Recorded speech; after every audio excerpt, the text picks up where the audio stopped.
Hi, I'm Shanali Basak, and this is The Next Big Risk. Investing is a business of managing risk for the long term. And in a year where recession fears abound, a war in Ukraine rages for a second year, and geopolitical tensions across the globe are boiling under the surface, three Wall Street veterans look 5 to 10 years out on where wealth could be destructed even further. Boaz Weinstein, the Saba Capital co-founder, believes that the changing dynamics of the Federal Reserve's policies could be setting the market up for exacerbated sell-offs, one that could burn every range of investor, particularly the mom-and-pop traders who have increasingly poured their own funds into a wide range of newer investment products that could be riskier in the future than they've been in the past. Ida Liu, global head of Citi Private Bank, says that geopolitical concerns are at the top of investors' minds, specifically rising U.S.-China tensions around Taiwan. And David Rubenstein, the billionaire co-founder of the Carlyle Group, believes inequality is worsening. He echoes a thought from Mohamed El-Arian. Both men believe that the American dream is at risk and mobility is compromised. Let's begin with Boaz Weinstein. We discussed how future market sell-offs may play out more painfully than in the past because of the end of free money and a Fed who is no longer your friend. What we have in front of us in the next few years, and it's anyone's guess as to when that will be there be a recession in 24? Will there even be a recession? But that when we finally do have that sell-off, in the recession that will come, that it will be different than in the past number of recessions. I was speaking with Victor Kosla at an event recently, and he said that in his lifetime, all the recessions were ones where the Fed was able to do extraordinary things to support the market. And because of the excess of zero interest rates, there is no alternative. Tina, there was malinvestment, there was a lot of money printing, there was a lot of extreme moves by the Fed, including things they'd never done before.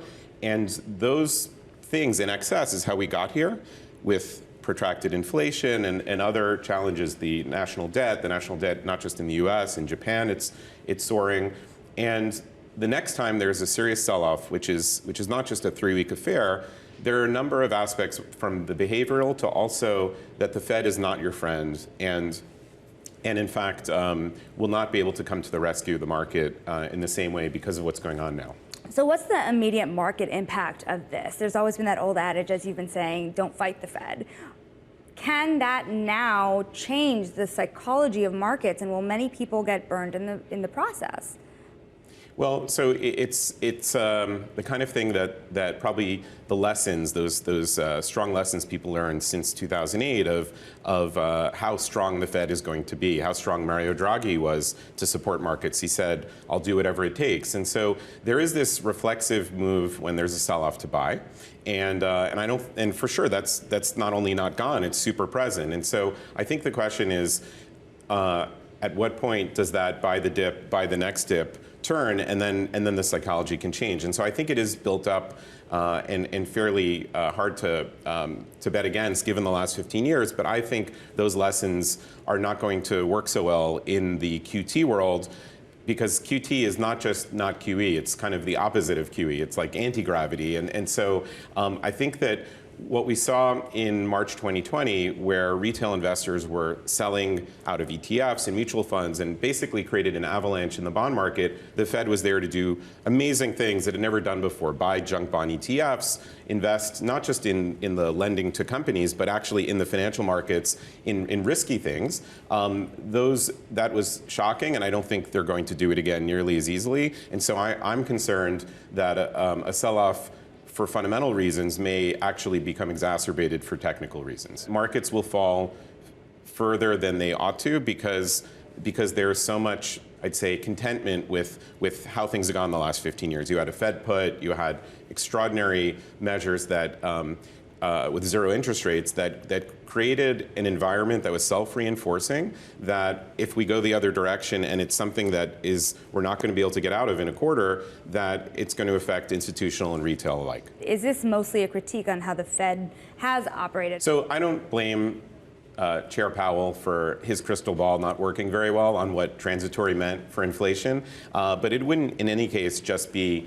the Fed. Also, we had incredible actions from governments to support the markets, and so I do think there has been overconfidence in what you can see in front of your nose. And I've talked about there being a fog, and it's really hard to tell. So seeing how hard it is to forecast what the future will be, I forgive them, but there definitely was excessive actions taken. What is the ultimate impact here? Is the biggest risk to markets? Is it to the economy? Or is there kind of a broader societal impact here?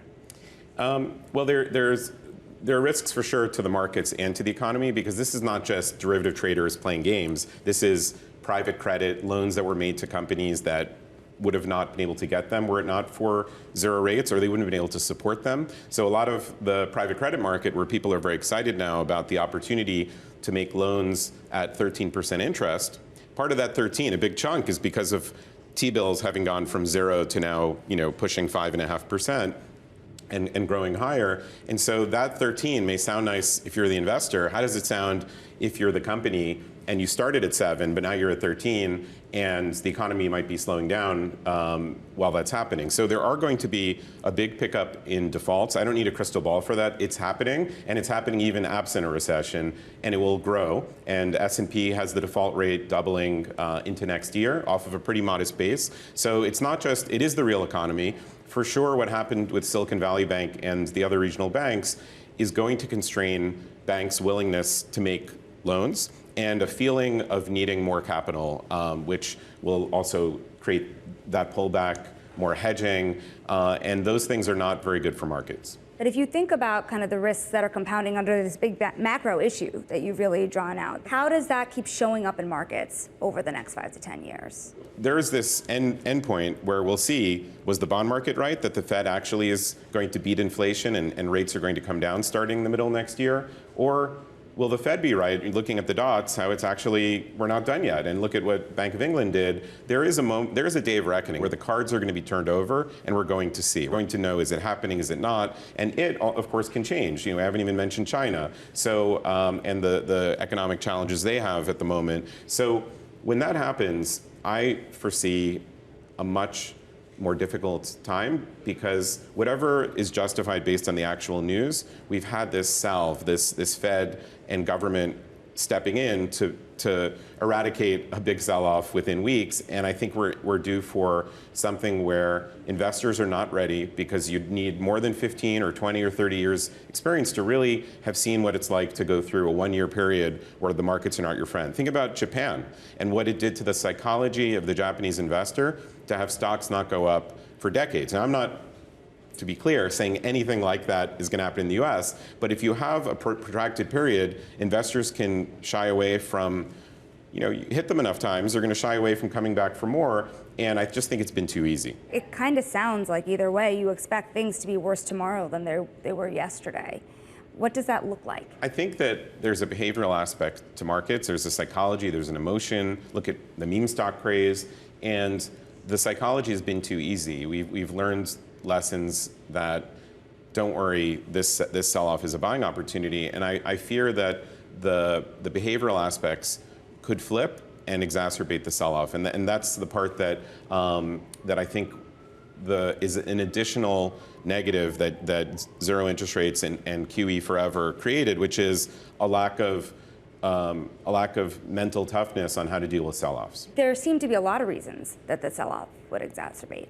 Yeah, the things that the Fed did in 2020 are not fixed. They band-aided it, but there has been, in my career, enormous growth in retail investors, for example, owning junk. They used to own almost none of it. You couldn't even... Junk bonds, junk loans, junk CLOs through structured products that are sold, ETFs, mutual funds, closed-end funds, various kinds of things.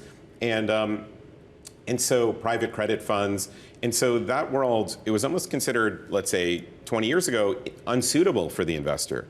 Now we're trying to figure out, private equity firms trying to figure out how to get mom and pop invested into private equity under some idea that it's unfair that they don't have access to those things. Well, so that's been that trend for retail. And at the same time, bank balance sheets have dropped since '08 by not by 80%, by like 96%. So they are a tiny shell of what they were, and they had been the shock absorber in the past. They are not able to do that, so we've lost a shock absorber, and we've put more money into daily liquidity retail hands, and that is a giant risk that people worried about pre-COVID, and COVID showed that it was real, and that's why the Fed did the extraordinary action of buying junk ETFs, which is so uncharacteristic, doesn't even capture how extreme that is. Because the ordinary American has taken more credit risk than they're even aware of sometimes. And they sell when the market falls, when they become fearful like they did during COVID. So they're forcing someone else to buy when there isn't a natural bid. And that daily liquidity avalanche, and then it goes down and then there's more selling,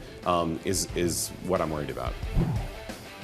Coming up, Ida Liu, Global Head of Citi Private Bank. As you think about this ongoing bifurcation between the United States and China, it actually represents different opportunities for our clients to position themselves. So today, emerging markets are trading around a 40% discount to developed markets. We think there's more upside in emerging markets in the coming years ahead. This is Bloomberg.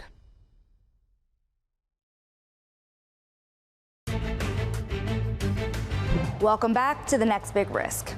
When Ida Liu travels the world speaking with Citi's private bank clients, she says geopolitical concerns weigh on investors' minds.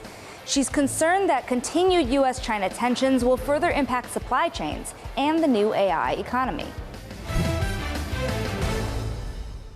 The ongoing geopolitical concerns that investors have around the world, it is still on everyone's mind. What's going to happen with U.S.-China? I think that's the biggest question mark as we continue to see a lot of the bifurcation and the strained relationships continuing between the U.S. and the China, and particularly around Taiwan. What's going to happen with Taiwan?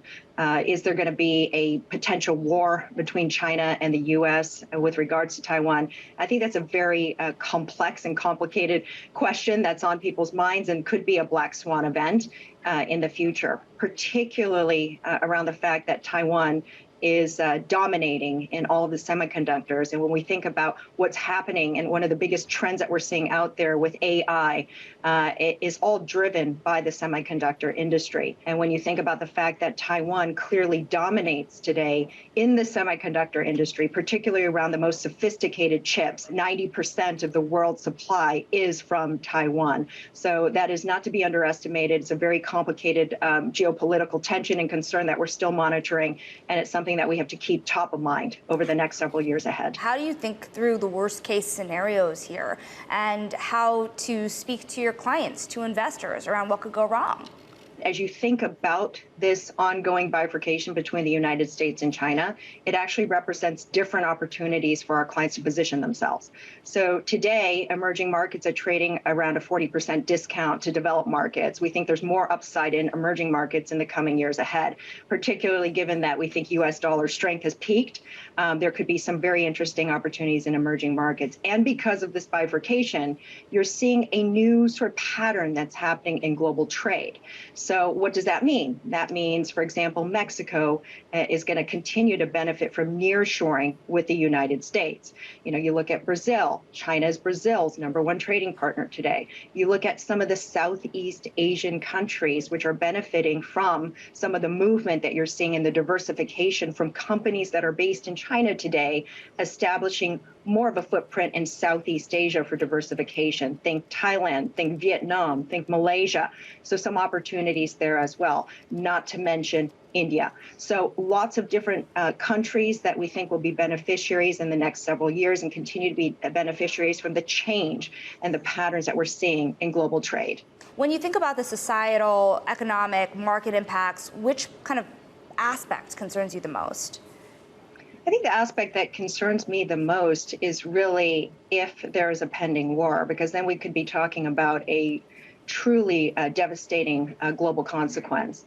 The hope is that it won't get to that stage, but that's something certainly that investors are concerned about, right? And then just making sure that you're having a very globally diverse portfolio will help shield against some of those ramifications down the road of that ongoing political tension, of making sure that you're capturing some of the opportunities, as I said, from the changes in the pattern of trading between the U.S. and China as well. Do you kind of have glimmers of hope here, or with the way things have been going, do you think that there's a real risk that the U.S.-China relationship gets much, much worse?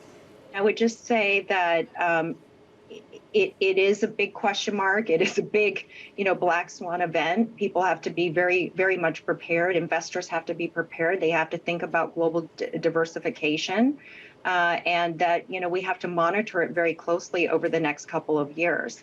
But where we see the most opportunities, as I mentioned to you, is on the changing supply chain and countries that will benefit from that, and making sure that our investors have some exposure to those opportunities as well. We talked a lot about the diversification away from China. Is there anything you could say about kind of the importance of China to the global economy and to the investors that you speak to every day? I mean, it sounds like from what you're saying, even with diversification, they are not willing to let China alone. There's no question in anyone's mind that China is an extraordinarily powerful country. It's the second largest economy in the world, and that can't be ignored, right? If you're a global investor, you can't ignore the second largest economy in the world. There's so much development and progress that's still happening in the region, including the advancements that we're seeing in AI, VR, robotics, and even in clean energy, for example. So lots of really interesting, very innovative advancements happening out of the region. And if you're an investor and you're looking at the second largest economy in the world, you're also looking at opportunities for future growth, right? And that you can't just ignore those opportunities. I mean, do you have any thoughts here about what it means for the United States as well, and this idea that, China can surpass the United States in importance, both as a political powerhouse as well as an economic one? Clearly, the U.S. is a dominating force and always will be a dominating force. And I think both economies are very important as 1 and 2 in the world, and that we've got to make sure as investors that we're looking at where the most growth opportunities are for our clients and how to position our clients' portfolios, and that would include both into the mix. Coming up, David Rubenstein, co-founder of the Carlyle Group. I think there's a lot of lip service being given to it. No politician in the United States will say there's a lack of income inequality attention. Everybody recognizes there's some issue there, and people are talking about it. This is Bloomberg.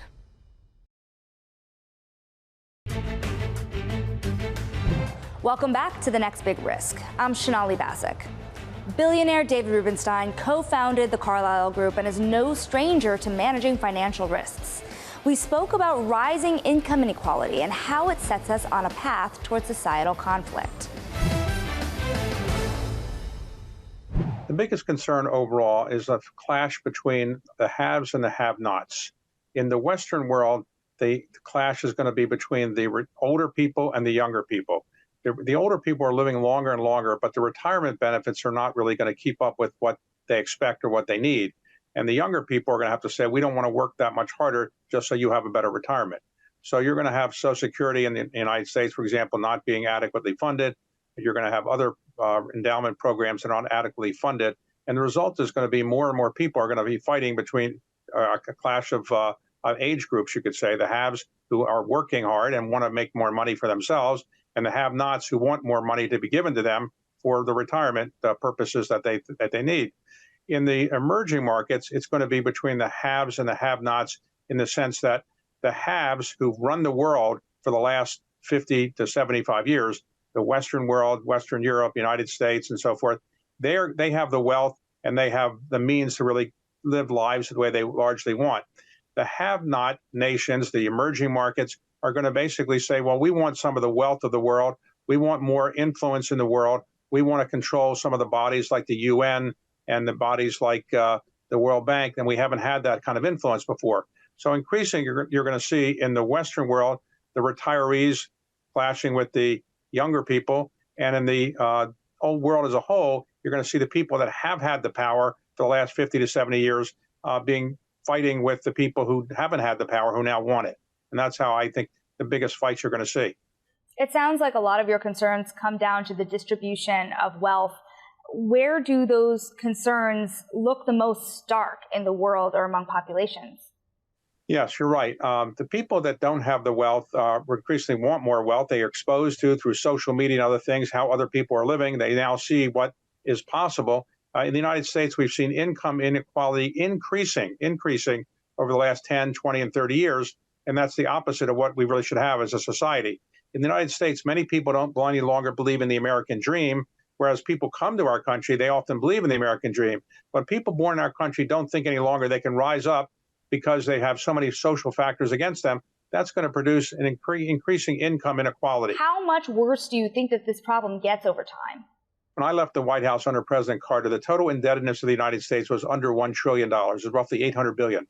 Now it's roughly $32 trillion. There is no way out of that except essentially inflating your way out. We aren't going to cut expenses in the government. We aren't going to increase taxes that much. We aren't going to go to a bailout with the IMF. That's not realistic. And we're not going to default. The only alternative is to inflate your way out. So we're going to inflate our way out, and that's not a good problem for people at the lower income parts of our society as they deal increasingly less well with inflation than wealthier people do. When you look around the investment community and governments around the world, do you think that they have a handle on this problem, or do you think that this has been largely ignored? I think there's a lot of lip service being given to it. No politician in the United States will say there's a lack of income inequality attention. Everybody recognizes there's some issue there, and people are talking about it. But what are people doing about it? Income inequality is getting worse, not better. And I think politicians recognize it. Government officials around the world recognize it. But I don't think they're able to do that much with it about it. Well, I think increasingly the people who control the wealth and the money are going to be basically making more and more money. Do you have any sense of what can start to change the trajectory into a more positive direction? Well, I think younger generations would be helpful if they got involved in the government much more. We still see a lot of the senior government positions in the United States not occupied by younger people, and I think younger people would be good to get involved in government more, but also in business. In most of the board meetings that I attend, and corporate board meetings or foundation board meetings or nonprofit board meetings, you rarely see somebody under the age of 40 on these boards. So increasingly, I think we should get people in their 30s and 40s on these boards because they reflect the younger generation. And I think their concerns are not reflected very often on board meetings, corporate boards and foundation boards, nonprofit boards, and so forth. When you say that younger people should be involved in governments and in corporations, is part of the idea here is that a younger generation could do a better job at allocating some of these resources more equally across society? Maybe they could do a better job, maybe not, but they could reflect the views of younger people. I think younger people would be able to provide ideas that maybe older people like me can't really think of as well. And so, for example, when you talk about AI and you have a board meeting talking about AI, how many people really know AI who are in their 60s or 70s? Probably not that much. The people that know much about AI are probably in their 20s and 30s, but you don't really see them in board meetings as much when the discussions of AI is occurring. Now, do you worry about the political ramifications of this deepening divide? Basically, politics is a fight between, and always has been, the haves and the have-nots. And the reason our Congress is dysfunctional in some ways, it can't get things done, is because you have people reflecting the haves and people reflecting the have-nots. And that is probably going to continue for some time. I think the whole Trump phenomenon is to some extent a reflection of people who are the have-nots feeling that society is moving away from them. If this problem isn't sorted out in the next 10 or even longer horizon, 20 years, what does the future look like? Well, remember, the United States isn't destined to lead the world the rest of our lives or for another 100 years or so. We've been the largest economy in the world since 1870. China and India are now catching up and will pass us in some reasonable period of time in the future. So the United States, if we're not as wealthy as we have been relative to other countries, we will have a lower lifestyle. So not only the haves have a lower lifestyle, but the have-nots will have a lower lifestyle than they even have today. So that's a reason why we need to grow the economy and then make it much more effective and efficient, but also share the wealth much more than we are. That's it for this episode of The Next Big Risk. You can watch previous interviews on Bloomberg.com and on the terminal. I'm Sonali Basak, and this is Bloomberg.